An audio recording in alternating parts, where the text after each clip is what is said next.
कुल हिंद मजलिस इत्तेहादुल मुस्लिमीन के सदर व हैदराबाद MP असदुद्दीन ओवैसी ने टैक्स की रकम को किसी मखसूस मजहब के त्यौहार पर खर्च करने को आर्टिकल 27 की खिलाफ वर्जी करार दिया है।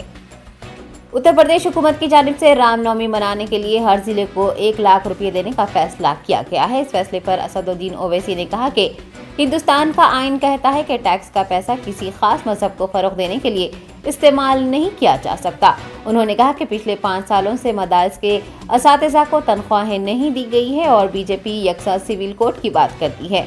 उन्होंने कहा कि एक ही मजहब के त्यौहार के लिए रकम खर्च करने का ये फैसला बीजेपी का दोहरा मियार है। मेरा मानना है ये भारत के संविधान में जो सेक्युलरिज्म एक बेसिक स्ट्रक्चर का हिस्सा है, ये उसका वायलेशन है।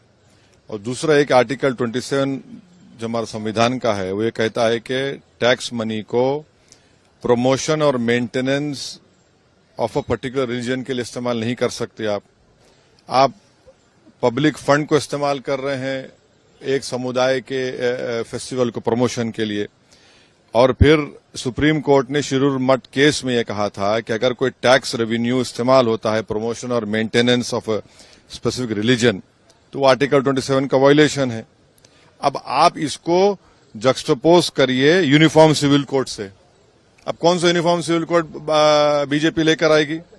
आप संविधान का वायलेशन कर रहे हैं और आप पैसे भी बांट रहे हैं। अरे भाई आप सबको दीजिए ना पैसे। फिर अब रमजान चल रहा है, आप तो मदरसों के टीचर्स के पैसे नहीं दे रहे हैं पिछले 5 साल से और यूनिफॉर्म सिविल कोड की बात करते हैं। तो ये बीजेपी की खुली हिपोक्रेसी है जो उत्तर प्रदेश सरकार ने जो फैसला लिया।